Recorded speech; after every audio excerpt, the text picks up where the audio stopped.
बोलो श्री सतगुरु महाराज की, श्री प्राणनाथ प्यारे की। डारी लटकी जल पर, पेड़ गृद देहुरी हार। और पेड़ डारों डारी मिली, यों फिरती पाल किनार। यों फिरती पाल किनार। घाट सोले देहुरी का, जमुना तरफ ताल के। जित जल भिलिया माहे जल, देहुरियाँ इन बंद पर। जल पर शोभित मोहल, जल पर शोभित मोहल। जमुना तरफ ताल के।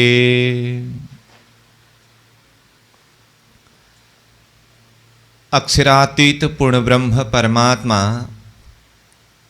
प्रियतम धाम धनी श्रीराज के असीम अनुकंपा के द्वारा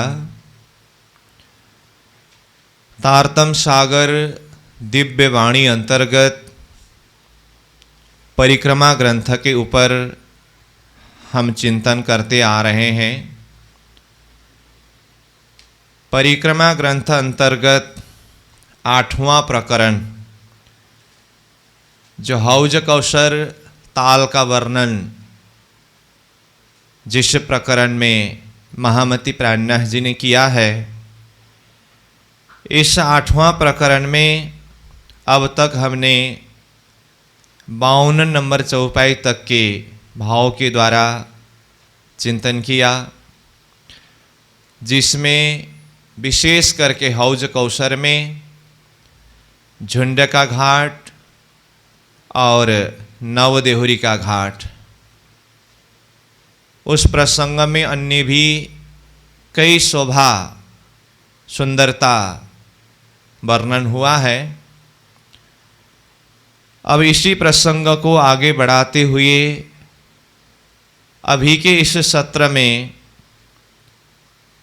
यह 8वां प्रकरण का ही 53 नंबर चौपाई से हम विषय प्रसंग प्रारंभ करने जा रहे हैं। तो जिसमें 16 देहुरी का घाट प्रारंभ हो रहा है।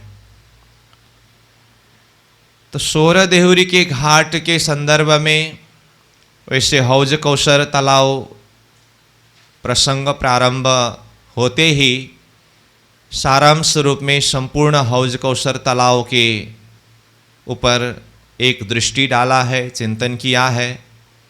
उसके साथ साथ में फिर महामती प्राणनाथ जी की वाणी की चौपाई के माध्यम से उस शोभा को रसस्वादन करते आ रहे हैं, हृदयंगम करते आ रहे हैं।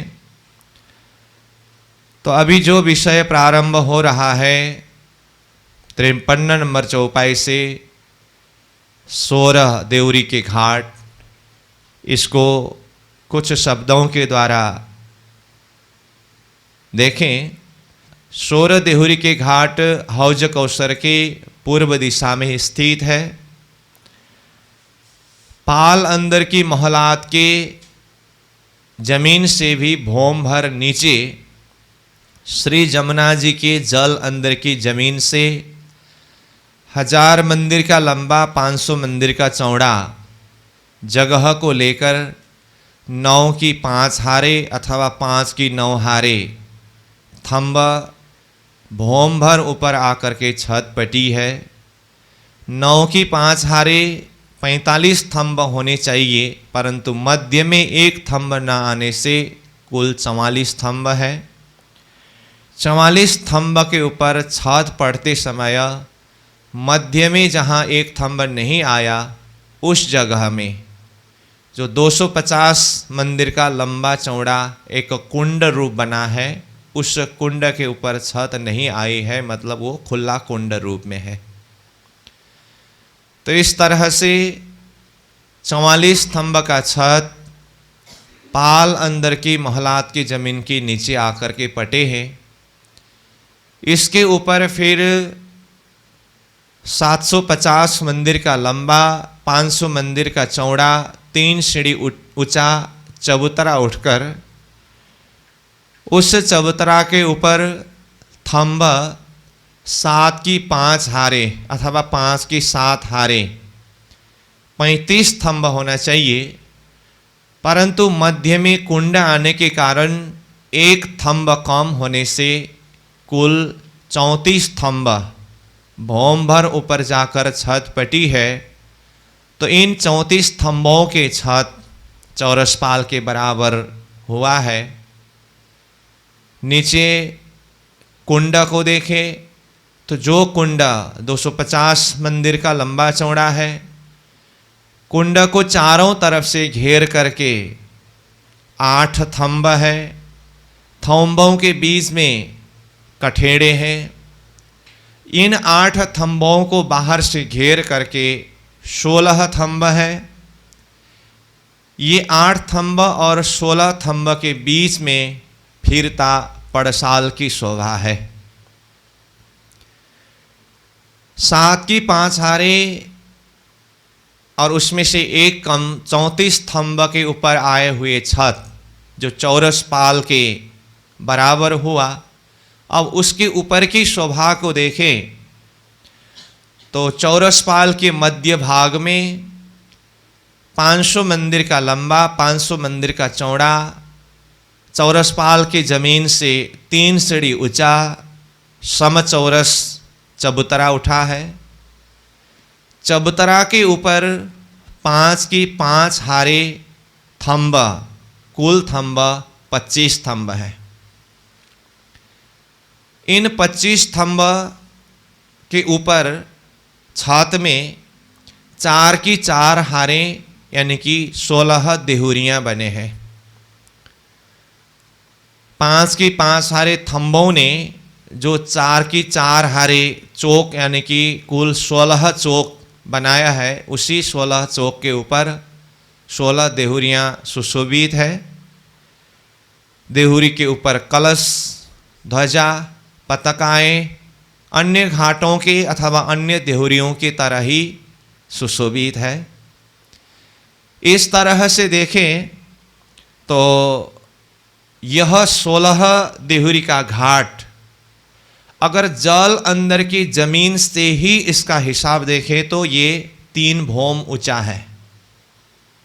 जल अंदर की जमीन को छोड़ करके ढलकती पाल की जमीन से अथवा जल के ऊपर के भाग से ही ऊपरा ऊपर शोभा को देखें तो यह 2 भौम का है, और ऊपर चौरसपाल के हिसाब से देखें तो यह 1 भौम का ही है। अथवा चौरसपाल के ऊपर चबूतरा, चबूतरा के ऊपर 1 भौम थंब के ऊपर छत पड़ करके देहुरियां आने से 9 देहुरी, 16 देहुरी और इसके बाद जो 13 देहुरी का वर्णन भी आएगा तो वो 13 देहुरी सबका ऊंचाई एक समान है। यानी कि चौरसपाल की जमीन से भौम भर के ऊंचाई में है। यह 16 देहुरी का घाट का कुछ सारांश चिंतन हुआ। अब बाकी महामती प्राणनाथ जी यह परिक्रमा ग्रंथ के 8वां प्रकरण के 53 नंबर चौपाई, जैसे कि पहले ही कहा, जो आज का हमारा विषय यहाँ से प्रारंभ होना है, इस प्रसंग के द्वारा जिस तरह से चिंतन कराएंगे, वाणी के इन शब्दों के आधार पर हम चिंतन करते जाएं। तो अब आइए चौपाई को देखिए, 53 नंबर चौपाई को।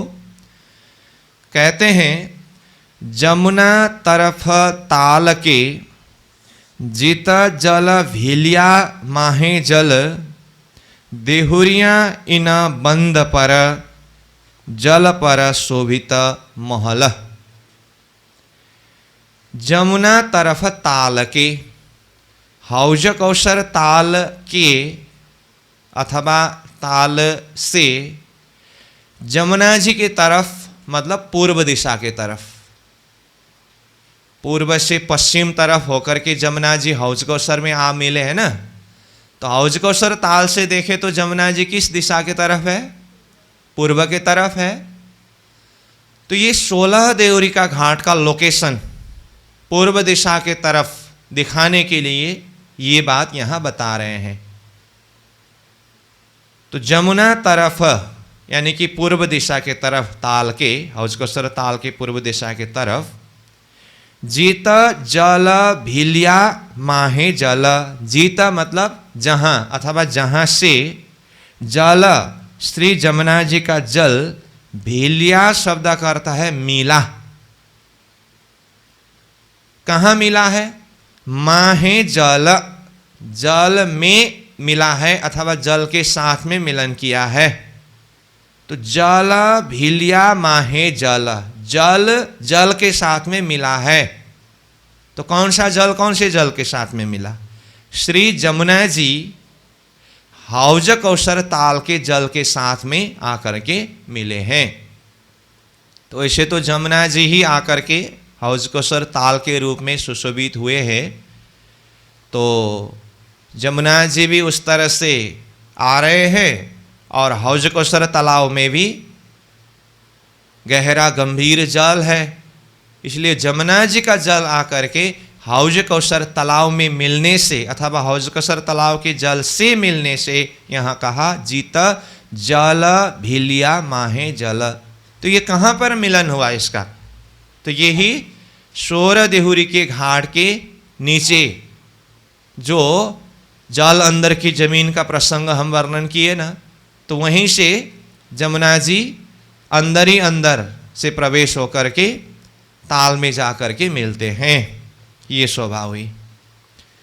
देहुरियाँ इन बंद पर, इस बंद पर मतलब यही संधि में, ये स्थान में, ये स्थान मतलब जहाँ पर जमुना जी और हौजकोसर ताल का जल आपस में मिले हैं, ये बंद, ये स्थान में देहुरियाँ मतलब इसके ऊपर देहुरियाँ मतलब सोर देहुरियाँ सुशोभित है। जल पर शोभित महल, अब जल पर, जल के ऊपर मतलब जल के स्थान में उसके पास में देखें तो महल, कहाँ है महल? पाल अंदर की महल है। और यही देहुरियों को भी अगर देखें तो नीचे से थम्ब थम्ब उठ करके, भोम भोम उठ करके आने से मानो कि यही महल जैसे शोभा में युक्त है। तो ये शोभा को देखना चाहिए। ताले जाली द्वारे पाल में जित जल रह्या समाए, इत बैठ झरोखे देखिए जानो पूरा आवत है धाए। अब चौपाई में तो प्राणनाथ जी पूर्ण रूप की शोभा को सार रूप में एक झलक वर्णन करते हैं। इसीलिए देखिए पहला नंबर तो ये शोभा कहाँ बैठ करके देख रहे हैं? 54 नंबर चौपाई के तीसरे चरण को पहले देखिए। तो यहाँ कहा इत बैठ झरोखे देखिए, यहाँ झरोखा में बैठ करके देखने से, तो झरोखा कहाँ है? चौरस पाल के पूर्व किनार में, जहाँ चौरस पाल में 500 मंदिर लंबा चौड़ा चबूतरा कमर भर ऊंचा उठा है, जिसके ऊपर 5 की 5 हारे थंब उठ करके ऊपर देहुरी बने हैं। ये चबूतरा के पूर्व तरफ यानी कि जमुना जी की तरफ जो चौरस पाल का ही हिस्सा है ना, जहाँ बैठ करके पूर्व तरफ से श्री जमुना जी का जल आते हुए और हौजकोसर ताल के अंदर प्रवेश करते हुए शोभा दर्शन होता है। इसलिए वो बैठक को, वो बैठक मतलब फिर से बता रहा हूँ, चौरस पाल के पूर्व तरफ किनार के बैठक को झरोखा शब्द के द्वारा कहा, जहाँ से श्री जमुना जी का जल आते हुए ये नज़ारा यानी कि पूर्व दिशा के तरफ जो भी नज़ारा है ये दर्शन होता है। ठीक इसी तरह से वो चबूतरा, चबूतरा मतलब चौरस पाल के मध्य का चबूतरा जिसके ऊपर 16 देहुरी बने हैं, ये चबूतरा के भीतरी तरफ, भीतरी तरफ मतलब चौरस पाल के भीतरी तरफ हौजकोसर ताल अथवा टापू महल के तरफ की जगह को भी झरोखा के ही नाम से वर्णन करेंगे। उस तरफ के झरोखा में बैठ करके कहाँ की शोभा को देखेंगे? ताल अथवा मध्य के टापू महल, तो दोनों तरफ झरोखा है। तो यहाँ प्रसंग में जो वर्णन हो रहा है ये पूर्व तरफ की झरोखा। तो वहाँ बैठ करके देखने पर कैसी शोभा दर्शन होता है? फिर अब पहला चरण से देखिए।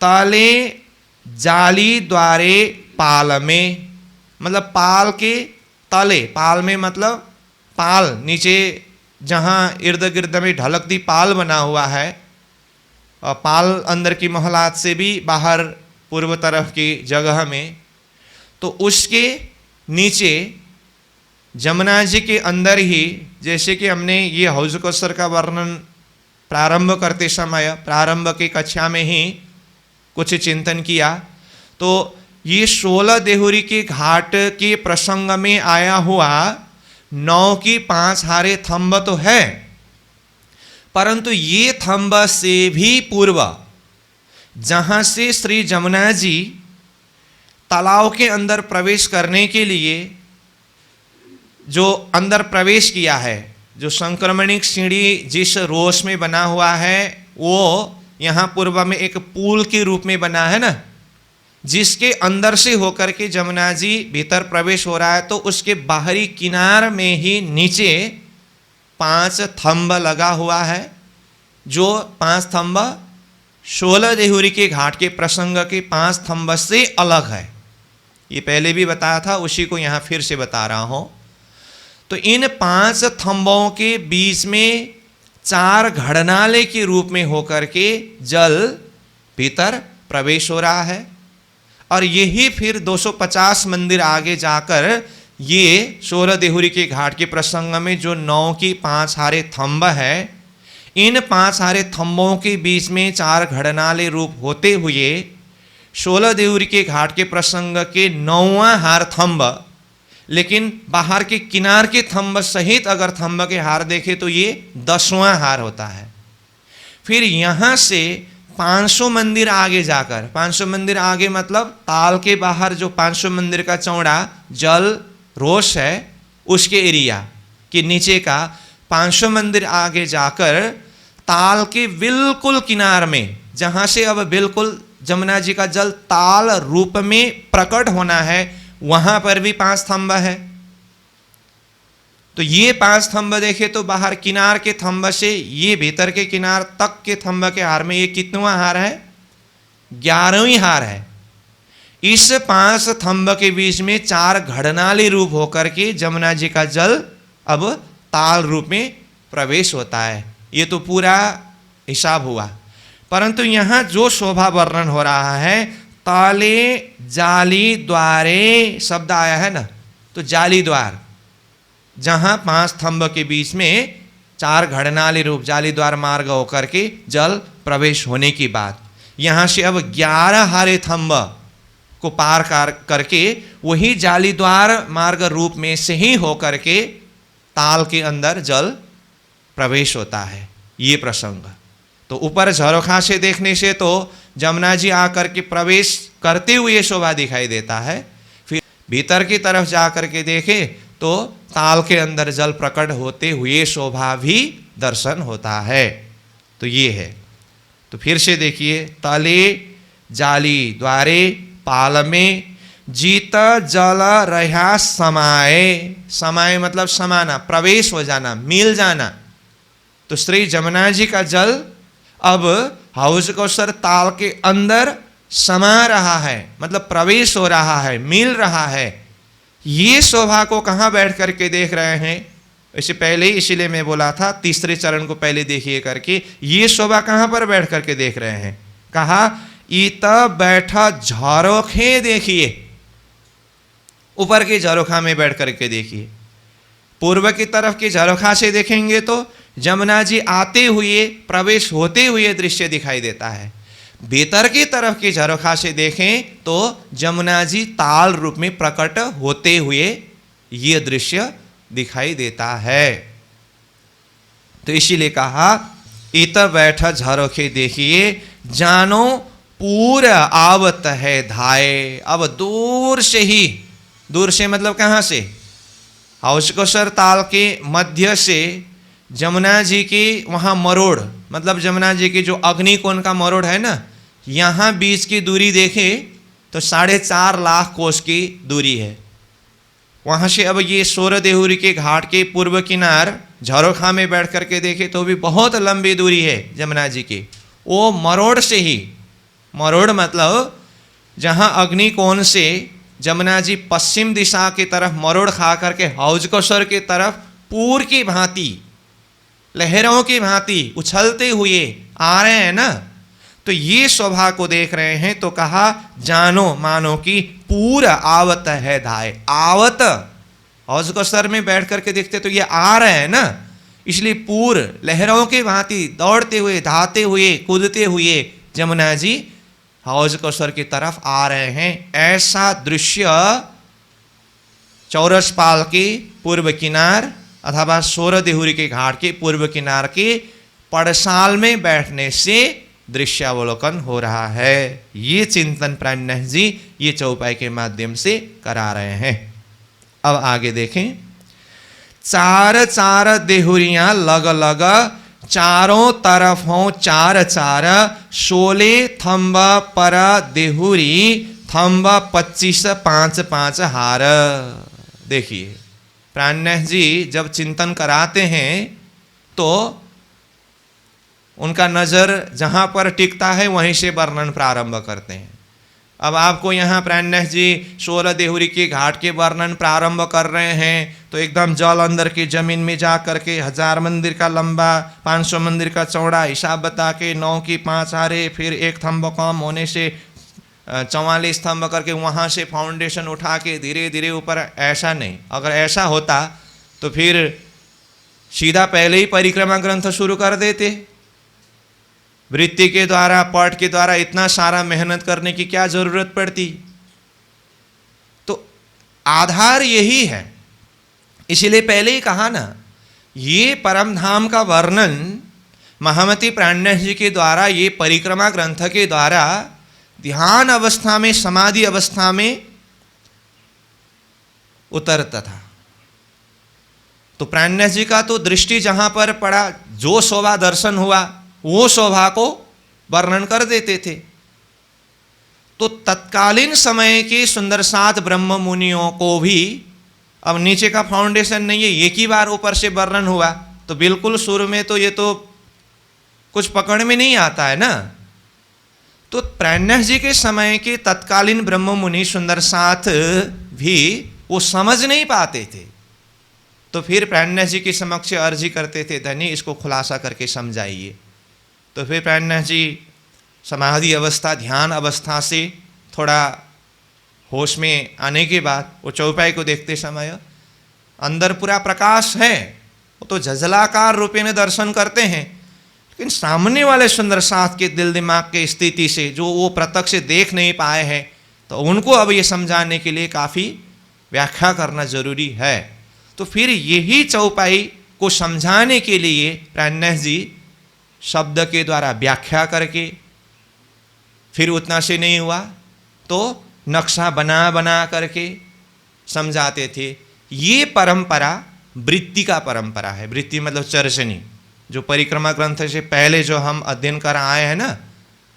तो बीतक में लालदास जी महाराज ने इस बात को खुलासा करके कहा। तो वृत्ति का वर्णन कहाँ से प्रारंभ हुआ? पन्ना जी में हमसे के घर से वृत्ति का उठा अंकुर करके आया है कि नहीं? तो ये बात है। तो इसीलिए यहाँ पर देखिए प्राणनाथ जी ने एक ही बार ऊपर 5 की 5 हारे थंब, उसके ऊपर देहुरी, ये शोभा वर्णन किया। इसीलिए हम बार बार कह रहे हैं, पहले चर्चनी यानी कि वृत्ति के आधार पर परमधाम की पूरा शोभा जिसके दिल दिमाग में बैठा हुआ हो, वो एक एक चौपाई में पूरी तरह से डूब सकते हैं। उसमें अगर कुछ कमी रह गया हो तो फिर चौपाई को समझने में थोड़ा मुश्किल पड़ता है। तो समझ करके डूब करके जाए तो ये तो बहुत अच्छी बात है।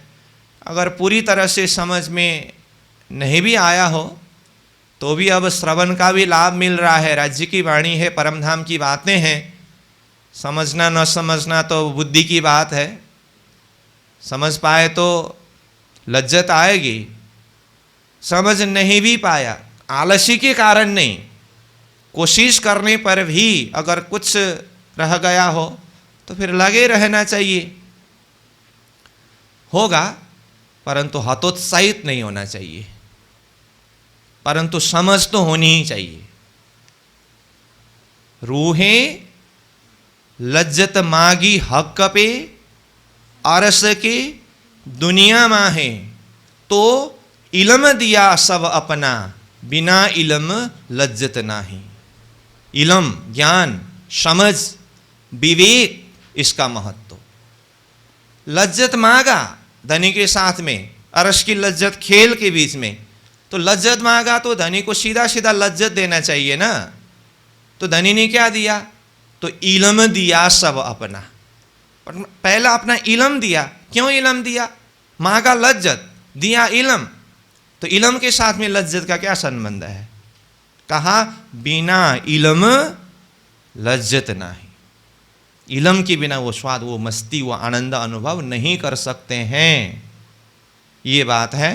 तो ये तो प्रसंग में आते समय थोड़ा सा बता दिया। तो फिर से देखिए, चार देहुरियां लग लग, तो कहाँ से बात शुरू हुई? एक ही बार ऊपर चार देहुरियां। चार देहुरी कहने से चार की चार हारे 16 देहुरियों में से आप चारों तरफ से देखिए तो जहां से भी देखने से एक तरफ कितने देहुरी दिखाई देता है? 4 देहुरी दिखाई देता है। कुल देहुरी तो 4 की 4 हारे 16 देहुरी है, परंतु चारों तरफ जिस तरफ भी जाकर के देखें तो सब तरफ से 4 देहुरियां ही दिखाई देते हैं। इसलिए 4 देहुरियां लग लग, लग लग मतलब एकदम साथ साथ में लग करके, आसपास में, चारों तरफों 4 4। अब इस तरह से चारों तरफ 4 4 देहुरियां है, मतलब कितना हुआ कुल देहुरी? 4 की 4 हाले 16 देहुरी हुए। प्राण्य जी पहले ऊपर से वर्णन शुरू कर रहे हैं, तो 4 की 4 हारे 16 देहुरी हुए। हाँ, अब थोड़ा सा दृष्टि नीचे उतार करके अब नीचे वर्णन कर रहे हैं।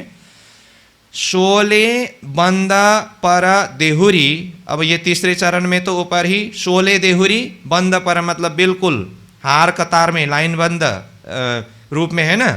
तो 16 बंद पर देहुरी, तो ये देहुरी कहाँ है? अब उससे नीचे की शोभा बता रहे चौथी चरण में, थंब 25 5 5 हार। अब देहुरी के नीचे चौतरा के ऊपर देखिए 25 थंब है, और ये 25 थंब कैसे बने हैं? 5 की 5 हारे थंब होने से कुल 25 थंब हुए। समझ में आई बात? तो क्या समझ में आया? प्राणनाथ जी ने पहले ऊपर देहुरी की शोभा वर्णन किया, फिर उसके बाद नीचे उतर करके 5 की 5 हारे थंब की शोभा वर्णन कर रहे हैं, चिंतन करा रहे हैं। थंब 25 5 5 हार, 25 थंब ऊपर कहे, ताले 16 थंब गिरदवाए। अब देखिए, यहां ऊपर मतलब चौरस पाल में 25 थंब कहे, 5 की 5 आ रहे। अब ताले नीचे, नीचे मतलब क्या? चौरस पाल से भोंबर नीचे आइए, पाल अंदर की मोहलात की जमीन में, वहां 3 सीढ़ी ऊंचा चबूतरा पहले उठा है। चबूतरा का लंबाई चौड़ाई कितना कहा था? 750 मंदिर का लंबा, 500 मंदिर का चौड़ा। वो चबूतरा में थंब 7 की 5 आ रहे हैं। अब वो 7 की 5 आ रहे 35 थंब होना चाहिए था, परंतु एक थंब कम होने से 34 थंब हुआ। कहा ना? तो एक थंब कम मतलब मध्य में कुंड है। ध्यान से देखिएगा, मैं 16 थंब तक ले जा रहा हूं। मध्य में कुंड है, कुंड को चारों तरफ से घेर करके कितने थंब है? 8 थंब है। ये 8 थंब को भी चारों तरफ से घेर करके 16 थंब है।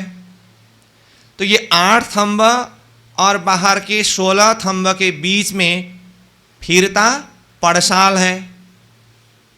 तो ये शोभा है ना। अब ये 16 थंब का वर्णन तो है, ये 16 थंब के जो फिरता हार है, इससे भी भीतर ताल की तरफ अथवा बाहर जमुना जी की तरफ 5-5 थंब के एक एक हारे और आया है। तो ये 5-5 हारे थंब के भीतर पड़ता है, अथवा कुंड के 8 थंब को चारों तरफ से आवृत किया हुआ 16 थंब जो पड़साल के बाहर तरफ किनार में है।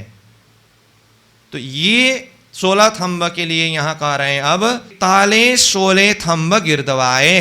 ताले मतलब नीचे, नीचे मतलब क्या, जो ऊपर 5 के 5 हारे 25 थंब का वर्णन किया, उससे भोम भर नीचे पाल अंदर के मोहलात की जमीन के जगह में जो चबूतरा आया है, उस चबूतरा के ऊपर कुंड के 8 थंबों को घेर करके आया हुआ जो 16 थंब है, उसके लिए कहा ताले 16 थंब गिरदवाए। गिरदवाए मतलब चारों तरफ घेर करके आया है।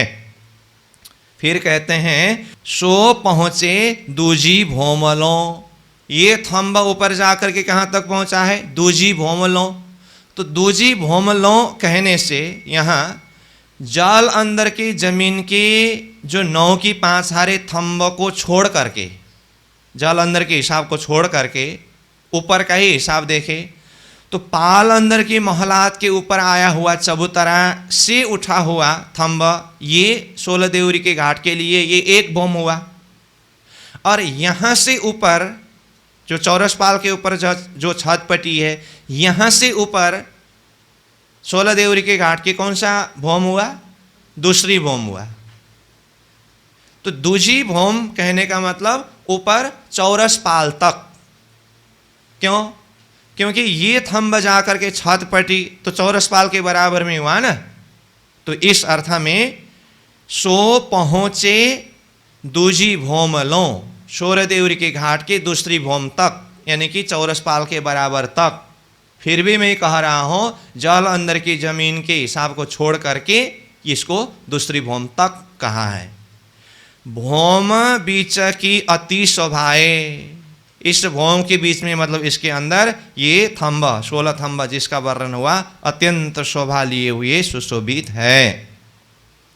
इत कठेड़ा चारों तरफों, इत, अब ये 16 थंब जहां पर लगा है जिसके भीतर पड़साल है, इससे भी भीतर देखिए पड़साल के भीतरी किनार अथवा कुंड के बाहरी किनार जहाँ 8 थंब है, तो ये कुंड के किनार में कठेड़े लगे हुए हैं और बाहर तरफ पड़साल के किनार में भी कठेड़े लगे हैं।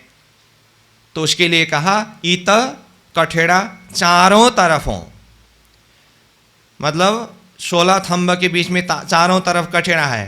बीच कठेड़ा और, तो ये इत कठेड़ा चारों तरफों कहने से पड़साल के बाहरी तरफ 16 थंबों के बीच में लगा हुआ कठेड़ा, और बीच कठेड़ा और कहने से ये 16 थंब के हार के भीतर मध्य में जो कुंड है, वो कुंड के चारों तरफ किनार, तो ये बीच हुआ, तो वहां पर और कठेड़ा की हार है। ऐसा इन बीच 4 हासों कुंड बनिया। इन बीचों 16 थंबों के भीतर पड़साल, उसके भीतरी तरफ किनार में 8 थंब, इसके बीच में क्या है, कुंड है। कुंड कैसे है, चारों हासों, मतलब 4 पहलदार कुंड है। इसीलिए कहा इन बीच चारों हासों कुंड बनिया, कुंड बना हुआ है। ये कुंड का लंबाई चौड़ाई कितना है, 250 मंदिर का लंबा चौड़ा कुंड है, जहां से मतलब जिस कुंड से श्री जमुना जी का जल हौज कौसर की तालाब की तरफ जाते हुए जल का दर्शन यहाँ कुंड में होता है। जल जात चलिया इन ठौर, इन ठौर मतलब ये कुंड से श्री जमुना जी का जल चलिया हौज कौसर ताल के तरफ चलते हुए जाते हुए दृश्य यहाँ से दिखाई देता है। उसके लिए कहा जल जात चलिया इन ठौर। इत खुली भोम जल ऊपर, चारों तरफों बराबर, चारों हिस्से हर तरफों, आदि खुली जिमी जल पर। यही कुंड का वर्णन हो रहा है। इत खुली भौम जल ऊपर, तो ये जल के ऊपर यानी कि भौम में खुली, खुला जगह है। तो मतलब इससे भी नीचे यानी जल अंदर की जमीन से जो 9 की 5 हारे थंब में से एक कम होकर के जो थंब भोंबर ऊपर आकर के छत पटी, मतलब पाल अंदर की महलात की जमीन के नीचे। तो यहाँ छत पड़ते समय ये जहाँ पर कुंड बने हैं ना, जिस कुंड की अभी बात हो रही है, वहाँ पर नीचे के हिसाब से देखें तो वहाँ पर छत नहीं है। छत होना चाहिए था 1000 मंदिर का लंबा, 500 मंदिर का चौड़ा, परंतु मध्य में ये कुंड जो 250 मंदिर का लंबा चौड़ा बना है, यहाँ पर खुला जगह है, मतलब छत नहीं आया है। इसीलिए तो यहाँ पर जल का दर्शन हो रहा है ना। तो इसीलिए यहाँ कहा कि इत खुली, खुला है कुंड रूप में, मतलब छत नहीं है। भौम, ये भौम में, जल ऊपर, जल के ऊपर, मतलब छत नहीं आया है। चारों तरफों बराबर, अब ये कुंड जहाँ पर ये छत न आने से खुला कुंड दिखाई दे रहा है, चारों तरफ बराबर है, मतलब चारों तरफ से इसका लंबाई चौड़ाई 250 मंदिर का एरिया बराबर ये कुंड है। चारों हिस्से हर तरफों, इसके हर तरफ से देखिए 4 हिस्सा बराबर शोभा दिखाई देता है। आधी खुली जिमी जल पर, आधा जगह मतलब ये जमीन खुला रूप हुआ है। आधा मतलब जमुना जी के चौड़ाई की तरफ से देखे तो जमुना जी की चौड़ाई 500 मंदिर का है ना, तो 500 मंदिर का है। तो मध्य में ये कुंड 250 मंदिर का है। तो 500 मंदिर में से यहाँ 250 मंदिर की जगह कुंड रूप में जमुना जी का जल दर्शन हो रहा है, खुला है, तो आधा हुआ ना जमुना जी के हिसाब से। तो आधा जगह ये खुला होकर के श्री जमुना जी का जल दर्शन हो रहा है। तो आधी खुली कुंड रूप में, जिमी जल पर, ये जमीन के जल से ऊपर आया हुआ छत में आधा खुला होने से जमुना जी का जल दर्शन हो रहा है। फिर कहते हैं ऊपर बैठक ताले जल, वो कुंड के ऊपर मतलब बाहर की तरफ बैठ करके देखिए, पड़साल जहाँ बैठक है ना, कहाँ पर, कुंड को चारों तरफ से घेरा हुआ 8 थंब से बाहर, और कुंड सहित इन 8 थंबों को घेरा हुआ बाहर की 16 थंब जो पहले वर्णन किया, इसके बीच में चारों तरफ फिरता पड़साल करके वर्णन किया ना, वो पड़साल ही बैठक है, जहाँ बैठ करके मध्य के कुंड की शोभा को देख सकते हैं। इसीलिए ऊपर बैठक मतलब ये कुंड के ऊपर बाहर पड़साल बैठक रूप में है, ताले जाला, और वो पड़साल के बैठक में बैठ करके देखते समय ताले भीतर जल है, कुंड का जल। ये जो कहा कठेड़ा गिरदवाए, अब ये बैठक और जल के बीच में गिरदवाए चारों तरफ घेर करके क्या है, कठेड़ा है, कठेड़ा गिरदवाए। ईता आए जब बैठिए, ये बैठक में अथवा ये कठेड़ा के किनार में आकर के जब बैठिए, देखिए ताले जल अति शोभाए, ताले मतलब ये कुंड में जल अत्यंत शोभायमान दर्शन होता है, अथवा यहाँ से जल भीतर ताल की तरफ प्रवेश करते हुए अत्यंत शोभायुक्त जल का दर्शन होता है, शोभायमान है। चारों तरफों कुंड ज्यों, इत देत खुबी अति जल, हाय हाय बात करते मोमिन, रूह क्यों न जात उत चल। अब ये भाव बता रहे हैं, चारों तरफों कुंड ज्यों, चारों तरफ से देखने पर ये मध्य का कुंड ज्यों, कुंड जैसे दिखाई देता है। ये कुंड ज्यों क्यों बोल रहे हैं, है तो भीतर से देखे तो ये कुंड नहीं है ना, वो तो पूरा 500 मंदिर की चौड़ाई जमुना जी अपनी बहाव में जिस तरह से आगे से आ रहा है, ऐसे ये बहाव को लेकर के भीतर ही भीतर हौज-कौसर ताल के तरफ अंदर प्रवेश हुए हैं। भीतर से देखें, भीतर का मतलब जमुना जी के अंदर ही जाकर के देखें तो ये कुंड नहीं है ना, जमुना जी का अपना बहाव है। परंतु वो जो 9 की 5 हारे थंब के ऊपर मध्य में छत न आने से ऊपर से देखने पर चारों तरफ से देखने से ये कैसा दिखाई देता है, कुंड ज्यों कुंड की तरह दिखाई देता है। ये शोभा चारों तरफ हो, मतलब चारों तरफ से देखने से कुंड ज्यों कुंड जैसे शोभा दर्शन होता है।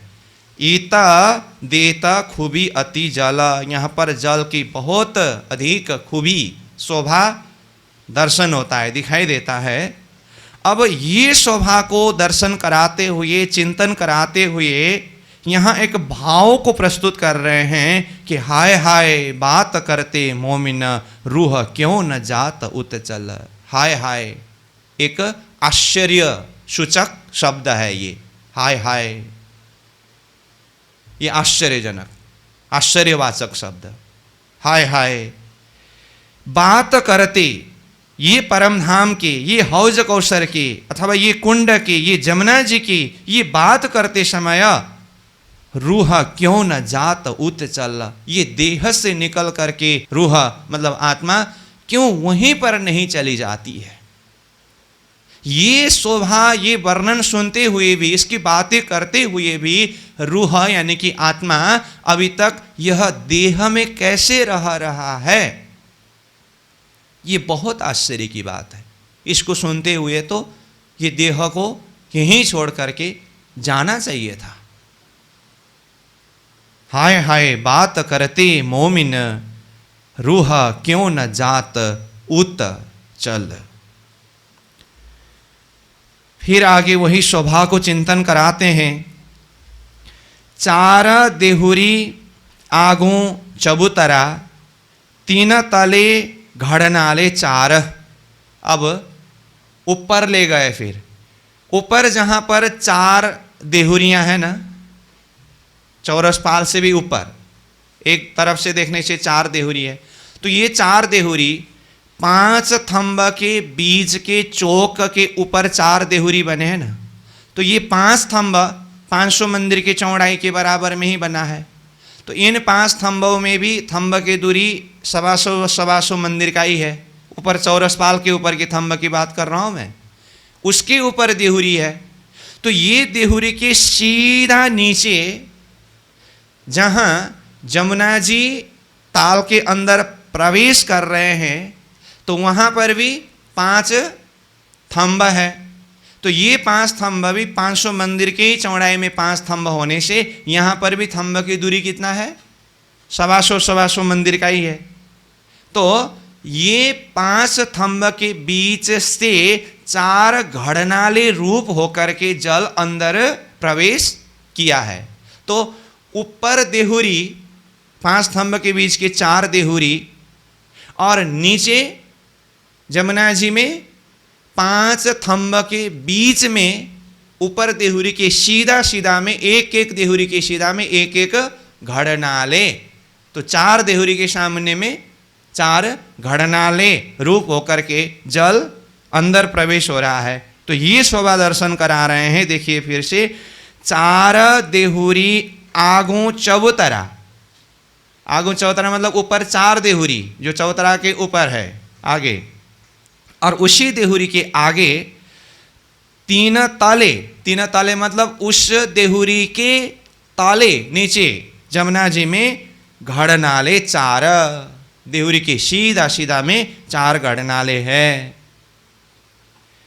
3 बीच चारों झरोखे। अब उस बीच में मतलब किस बीच में, ऊपर 4 देहुरी नीचे 4 घड़नाले। ये शोभा देख रहे हैं कहाँ बैठ के, चौरस पाल के पूर्व किनार में, जिसको झरोखा अथवा पड़साल शब्द से चिंतन कराते आ रहे हैं ना। तो यहाँ पर झरोखा करके पहले भी शब्द आया था,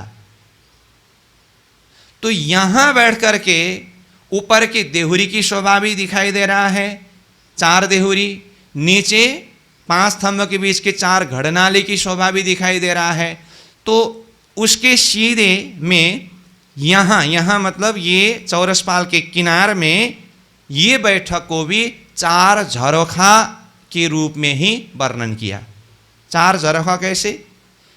वो 4 देहुरी जो बने उसके नीचे थंब को देखिए, 5 स्तंभ है चबूतरा में, वो 5 स्तंभ के 4 संधि हुए, उसके बिल्कुल सामने में ये चौरसपाल के किनार में देखिए तो ये 4 हिस्सा। तो इस हिसाब से ये 4 झरोखा, इसके सीधा में ऊपर 4 देहुरी, सीधा नीचे 4 घड़नाले, ये शोभा। तो 3 बीचा 4 झरोखे करे पानी ऊपर झलकार। देखिए अब जमुना जी के जल के अंदर वो 4 झरोखा भी और ऊपर के 4 देहुरियां भी झलकार रूपे न प्रकाशित भी है और प्रतिबिंबित भी है। झलकार कहने से प्रकाशित, तो उसका प्रकाश भी जल में प्रकाशित हो रहा है और उसकी शोभा जल में प्रतिबिंबित भी हो रहा है, ऐसा वर्णन है। आगू 5 थंब ऊपर चबूतरा। आगू मतलब कहाँ? जिस झरोखा, जो 4 झरोखा करके अभी वर्णन किया, जहाँ बैठ करके नीचे की 4 घड़नाले और ऊपर के 4 देहुरियों को देखा चौरसपाल के पूर्व किनार, वहाँ से आगे इतर तरफ मध्य में जो 16 देहुरी बनने का जो चबूतरा है उसके ऊपर देखे तो 5 थंब ऊपर चबूतरा। 500 मंदिर के लंबा चौड़ा चबूतरा जो चौरसपाल के ऊपर है उसमें 5 थंब, 5 थंब मतलब 5 की 5 सारे थंब है। झरोखा के तरफ से देखते समय एक दिशा में 5 थंब दिखाई दे रहा है, इसलिए 5 थंब ऊपर चबूतरा। इसी भांत झरोखों पर, झरोखों पर, झरोखा में भी सामने में ऐसे ही 5 थंब, झरोखा की तरफ 5 थंब की शोभा उसी प्रकार से दिखाई देता है। शोभा लेता 4 झरोखे, इस तरह से 5 थंबों के बीच में 4 झरोखा शोभा ले रहा है। थंब तले ऊपर बराबर, तले की थंब देखिए वहाँ पर भी 5 थंब ही है, ऊपर के थंब देखिए वहाँ पर भी 5 थंब ही है, और थंब की दूरी भी देखिए तो भी थंब की दूरी एक आपस में बिल्कुल बराबर है। ये सब को मिला करके कहा थंब तले ऊपर बराबर, ऊपर नीचे सब बराबर है। ऊपर 2 तरफों सीढ़ियाँ। अब ऊपर, ऊपर मतलब नीचे पाल अंदर की महल की जमीन से बाहर तरफ, मतलब जहाँ से ये जमुना जी भीतर प्रवेश होने की जगह, अथवा कहूँ तो थोड़ा दाएं बाएं की जगह से देखे तो ढलकती पाल को लेना होगा। बिल्कुल ये 16 देहुरी के घाट जहाँ पर जल प्रवेश हो रहा है इस जगह में तो ढलकती पाल की शोभा नहीं है, यहाँ एक रोष फिर आगे दूसरी शोभा है। उस जगह के दाएं बाएं देखे ढलकती पाल की शोभा है ना। तो संक्रमणिक सीढ़ी 16 देहुरी के घाट के दोनों तरफ किनार तक जो आकर के लगे हैं, इसी सीढ़ी के साथ में लगते हुए नीचे दोनों तरफ की पाल से भोम भर ऊपर सीढ़ी आया है, जो सीढ़ी चौरसपाल के पूर्व किनार में, जो 500 मंदिर की ये चौड़ाई की दूरी है, यहाँ दोनों तरफ से आकर के सीढ़ी लगे हैं। तो ये सीढ़ी के लिए यहाँ कह रहे हैं ऊपर 2 तरफ सीढ़ियाँ, ऊपर चौरसपाल के पूर्व किनार में देखें तो दोनों तरफ सीढ़ियाँ आकर के लगे। कहाँ से आया ये? नीचे ढलकती पाल की जमीन से, मतलब भीतरी किनार से। संक्रमणिक सीढ़ी के दोनों तरफ किनार से होकर के ये सीढ़ी सीधा ऊपर को जाता है। तो चौरसपाल के दोनों तरफ किनार में, तो दोनों सीढ़ी के बीच की दूरी देखें तो यहाँ 500 मंदिर के दूरी में ये सीढ़ी है चौरसपाल के किनार में। तो झरोखा के दाएं बाएं हुआ कि नहीं ये सीढ़ी? फिर झरोखा के दाएं बाएं में दोनों तरफ किनार में ये सीढ़ी दिखाई देता है जहाँ से भोंबर नीचे उतर सकते हैं।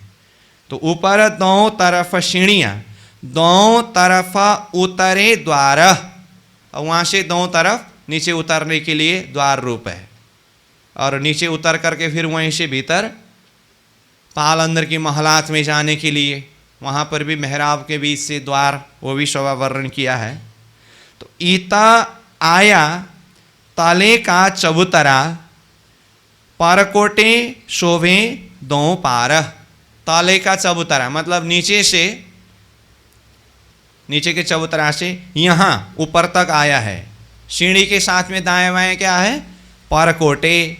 अब जहाँ भी सीढ़ी आता है तो सीढ़ी के साथ में दाएं बाएं परकोटा तो आता ही है। तो परकोटे शोभे दो पार, पार मतलब दोनों किनार, दो पार इजकल टू दोनों किनार। सीढ़ी के दोनों किनार में परकोटे शोभायमान है, ऐसी शोभा है। अब फिर आगे देखिए, जो अंदर चारों घड़नाले आगों चबूतरा जल पर, तले जल जालीवारों आवत, शोभा इन घाट कहो क्यों कर। जो अंदर चारों घड़नाले, अब बाहर की तरफ चार घड़नाले होकर के जल भीतर प्रवेश करने की शोभा तो वर्णन किया। अब फिर भीतर तरफ जा करके देखिए, भीतर तरफ कहाँ? सोर देहुरी के घाट के भीतर तरफ जो चौरस पाल के ही किनार में उस तरफ भी झरोखा है। जैसी शोभा बाहर की तरफ वर्णन किया, अब वैसे ही शोभा चौरस पाल के भीतर तरफ भी जा करके देखे तो ज्यों का त्यों शोभा होता है। कैसे? नीचे जल के अंदर देखिए, ताल में जल प्रकट होने की जगह में 5 स्तंभ, ये 5 स्तंभ के बीच में 4 घड़नाले। अब ये झरोखा से ऊपर देखिए, ऊपर क्या है? 4 देहुरी। तो नीचे 4 घड़नाले, ऊपर 4 देहुरी, के बीच में यहाँ 4 झरोखा। बाहर पूर्व तरफ यानी कि जमुना जी की तरफ जैसी शोभा वर्णन हुआ, ऐसे ही भीतरी तरफ भी है। तो उसको यहाँ दिखा रहे हैं, जो अंदर भीतरी तरफ चारों घड़नाले, 4 घड़नाले में से होकर के जमुना जी का जल अब ताल रूप में प्रकट हुआ है उस तरफ। आगों चबूतरा जल पर, चबूतरा के आगे ये जल में 4 घड़नाले रूप जो दिखाई दे रहा है। तले जल जालीवारों आवत, तले उस चबूतरा मतलब वो फिरते जल चबूतरा जल रोस है, उस हिसाब से भी देखे तो उसके तले जल जालीवारों, जालीद्वार मार्ग की तरह से वो आवत आ रहा है, ताल रूप में प्रकट हो रहा है। शोभा इन घाट कहो क्यों कर, इस घाट की ऐसी सारी शोभा, चारों तरफ की नज़ारा दर्शन कराते हुए फिर कह रहे हैं, इस घाट की ऐसी शोभा को किस तरह से शब्द में वर्णन करूं। सीढ़ियों ऊपर जो चबूतरा, सीढ़ी के ऊपर जो चबूतरा है, बने चारों झरोखे जे। अब सीढ़ी के ऊपर बाहर की तरफ जो पहले सीढ़ी वर्णन किया उस तरफ से देखे तो सीढ़ी के ही भीतर आगे 4 झरोखा जो पहले ही वर्णन किया, बने चारों झरोखे जे। ईता आगों सवन के कठेड़ा अति बन्या पाल पर ए। कहाँ की बात हो रही है? पश्चिम तरफ से यानी कि ताल की तरफ से एक बार चिंतन कराए, फिर उसके बाद अब 65 नंबर चौपाई में चौरस पाल के पूर्व तरफ के किनार में ही वहाँ झरोखा की शोभा, और इससे पहले वर्णन किया नीचे ढलकती पाल के भीतरी किनार से संक्रमणिक सीढ़ी के दोनों तरफ किनार से होते हुए भोंबर ऊपर सीढ़ी गया था। वो सीढ़ी चौरस पाल के किनार में लगा। दोनों सीढ़ी के बीच की दूरी कितना है? 500 मंदिर। अब इसके भीतर बीच में झरोखा की बात हुई तो चौरस पाल के मध्य में चबूतरा जिसमें 5 की 5 अरे थंबा आया था, उसके सामने में जमुना जी की तरफ ये 250 मंदिर की चौड़ाई की जो जगह है, यहाँ पर झरोखा, और 500 मंदिर की दूरी पर दोनों तरफ से आकर के सीढ़ी लगे। सीढ़ी में परकोटे की बात आई, और सीढ़ी में तो परकोटे है। अब चौरस पाल के किनार में, जहाँ पर सीढ़ी के बीच के 500 मंदिर की दूरी है, यहाँ पर क्या है? यहाँ खाली। तो यहाँ पर कठेड़ा है। ये शोभा को यहाँ वर्णन कर रहे हैं। सीढ़ियों ऊपर जो चबूतरा बने चारों झरोखे जे, 4 झरोखा जो बना है चौरस पाल के पूर्व किनार में, जो पहले वर्णन होके आया। ईता आगों शवन के, चारों झरोखा के आगे किनार में, 500 मंदिर की चौड़ाई की जगह में, शवन के कठेड़ा लगा हुआ है। तो क्या हुआ? सीढ़ी इधर से आया, सीढ़ी के साथ में परकोटे, जैसे सीढ़ी का परकोटा पूरा हुआ, साथ में किनार में कठेड़ा, ऐसी शोभा हुई। ईता आगो शवन के कठेड़ा अति बन्या ताल पर, ये ताल पर ऐसी अत्यंत शोभा बना हुआ है। शोभा जल जो लेत है भरिया नूर रोशन आकाश, बीच लहरे लगे मोहलन को, ये क्यों कहूँ खूबी खास। 66 नंबर चौपाई ने अब सीधा ताल के अंदर प्रवेश करा दिए। कहते हैं शोभा जल जो लेता है, कहाँ? ताल के अंदर। हौज कौशर ताल के अंदर जल की शोभा ले रहा है। शोभा जल जो लेता है भरियो नूर रोशन आकाश। अब वो जल में जो प्रकाश है ना, जल की तरंगों में जो प्रकाश है, वो ऐसे आसमान की तरफ नूर फैल रहा है। ताल के जल की प्रकाश पूरा आसमान में भरा पड़ा है। भरियो नूर रोशन आकाश, बीच लहरें लगे मोहलन को। अब वो ताल में लहरें उछलते हैं, तो ये लहरों के बीच में अथवा ये ताल के बीच में क्या है? मोहलन। मोहलन मतलब टापू महल। तो ये ताल के अंदर लहरें उछलते समय ताल के मध्य में जो टापू महल है, ये टापू महल तक भी ये लहरें उछलते कि नहीं उछलते? जल जाता है कि नहीं जाता है? जाता है ना। इसीलिए कहा कि बीचा लहरें लगे मोहलन को, महल तक लगते हैं, मतलब वहां तक पहुंचता है, टापू महल तक। ये क्यों कहूँ खूबी खास, ये खास विशेष खूबी शोभा को मैं किस तरह से शब्द में वर्णन करूं। फिर आगे देखिए, खेलना जुदी जुदी जिनसों इत पावना भोम लगत, इत खेले रूहे पाल पर, कई विध दौड़त कूदत। समग्र एक झलक वर्णन करने के बाद वहाँ पर अब सखियों के खेल तमाशे लीला ये वर्णन कर रहे हैं। तो कहा खेलत जुदी जुदी जिनसों, खेलत मतलब खेलते हैं, जुदी जुदी अलग अलग जिनसों प्रकार से, अलग अलग प्रकार से कई तरह की लीला सखियाँ वहाँ पर करती है, यानी खेलती है।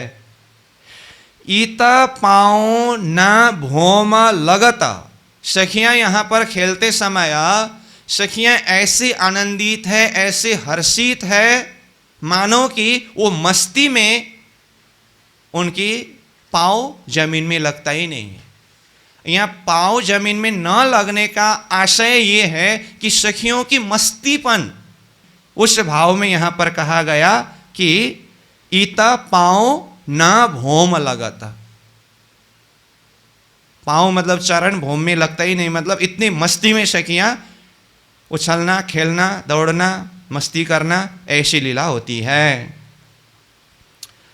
ईता खेले रूहे पाल पर, ईता यहाँ और उसको सर में जो भी शोभा वर्णन कर रहे हैं, यहाँ सखियाँ खेलते हैं पाल पर, पाल में, चाहे ढलकती पाल हो, चाहे चौरस पाल हो, अन्य भी कोई भी जगह हो। कई विध दौड़त कूदत, कई प्रकार से दौड़ते हैं, कूदते हैं, खेल तमाशे करते हैं। ये भौम इन विध की पाँव न खूंचत रेत। देखिए यहाँ की विशेषता ही ऐसी है, सखियाँ दौड़ते कूदते ये तमाशे जो आनंद मस्ती की बात की ना, अब वो भौम की विशेषता ही ऐसी है। ये भौम इन विध की, ये भौम, ये हौज कौशर की यहाँ की ताल पाल जो भी कहो, यहाँ की शोभा विशेषता ही ऐसी है कि पाँव न खूंचत रेत। यहाँ पाँव में रेती नहीं चुभता है, मतलब यहाँ दौड़ते खेलते तमाशे करते समय पाँव में रेती चुभ जाए ऐसा कोई संशय भय नहीं होता है, मतलब वहाँ कोई चुभने का चीज़ कुछ है ही नहीं। खूंचत शब्द का अर्थ चुभना, रेत मतलब बालू, तो अगर कहीं बालू कुछ चुभ जाए ऐसा एक प्रकार का संशय हो तो फिर उसी हिसाब से दौड़ते कूदते भी सावधानी बरतना पड़ता है, परंतु ऐसा तो है ही नहीं। पहले भी आया था वो पाल के प्रसंग में, यहाँ पर रेती नहीं है करके आया था। रेती नहीं है कहने का अर्थ यहाँ हीरा अथवा विभिन्न प्रकार के मोती सदृश नंगों से ही वो सजे हुए हैं उस भाव में। तो पाँव न खूंचत रेत। खेलत है इत रूहें, इत यहाँ सखियाँ खेलते हैं, नए नए सुख लेता, नया नया प्रकार के अलग अलग प्रकार के सुख लेते हैं। आगों बना इन घाट के अतंत शोभा लेत, तीसरे घाट के झुंड में खेले खावंद रूहें समेत। अब ये सोर देहुरी के घाट जो है जिसका वर्णन अभी किया, इससे भी आगे फिर वन विस्तार हुआ है, मतलब वही वन है जो चौरस पाल में अथवा नीचे ढलकती पाल में चारों तरफ विस्तार होकर के आया है, जिसका पहले से वर्णन हुआ। तो यहाँ सोर देहुरी के घाट का प्रसंग वर्णन होने पर भी अब यहाँ से आगे 13 देहुरी के घाट के तरफ जाना हो तो वृक्ष यानी कि वन भी साथ में विस्तार होकर के गया है। इस अर्थ में वो बड़ वन की वृक्ष की शोभा यहाँ चिंतन करा रहे हैं पुनः। आगू ये सोर देहुरी के घाट से भी आगे वन इन घाट के, मतलब इस घाट के आगे अत्यंत शोभा लेता, अत्यंत शोभा लिए हुए वन की शोभा है। तीसरे घाट के झुंड में, अब ये तीसरे घाट मतलब सोर देहुरी का घाट ही है। पहला घाट वर्णन हुआ झुंड का घाट, दूसरा घाट वर्णन हुआ नौ देहुरी का घाट, अब ये सोर देहुरी का घाट का जो अभी वर्णन हुआ ये तीसरे घाट है। तो तीसरे घाट झुंड के, अब ये तीसरे घाट सोर देहुरी के घाट कहा, लेकिन यहाँ शब्द आया झुंड के, शब्द ही आया। तो झुंड के मतलब 16 देहुरियों के झुंड होने से इस घाट को भी झुंड शब्द प्रयोग किया। यही शब्द 9 देहुरी में भी आया था। तो 9 देहुरियों के झुंड जिस घाट में है इसलिए वो भी झुंड, और यहाँ पर 16 देहुरियों के झुंड जिस घाट में है उस अर्थ में ये भी झुंड शब्द यहाँ आया है। तो तीसरे घाट झुंड के मतलब तीसरे घाट जो सोर देहुरी के झुंड के घाट है, यानी सोर देहुरी के घाट है। खेले खावंद रूहें समेत, यहाँ पर खावंद प्रियतम धामधनी श्रीराज जी महाराज, रूहें समेत मतलब हम 12,000 आत्माओं समेत, मतलब आत्माओं के साथ में आत्मा सहित वहाँ खेलते हैं, रमते हैं, आनंद अनुभव करते हैं। तो इस तरह से ये 16 देहुरी का घाट हुआ। अब आगे घाट 13 देहुरी का करके 70 नंबर चौपाई से 13 देहुरी का घाट प्रारंभ हो रहा है। तो जैसे ये अभी जो चौपाई हम देखें तीसरे चरण में तीसरे घाट शब्द आया ना, तो उसको सोर देहुरी का घाट करके कहा। अब चौथा घाट अंतिम घाट है 13 देहुरी का घाट, तो 70 नंबर चौपाई से उसको प्रारंभ करते हैं देहुरी चौथे घाट की करके। तो ये चौथा घाट मतलब झुंड के घाट से क्रमशः जाते समय चौथा घाट 13 देहुरी का घाट। अब ये प्रारंभ होना है तो सोर देहुरी का घाट का प्रसंग पूरा हुआ और समय भी पूरा हुआ। तो अभी यहीं पर विश्राम करते हैं, फिर अगले सत्र में चौपाई नंबर 70 से 13 देहुरी का घाट प्रसंग जो प्रारंभ किया है वहाँ से विषय को प्रारंभ करते हैं। आगो बना इन घाट के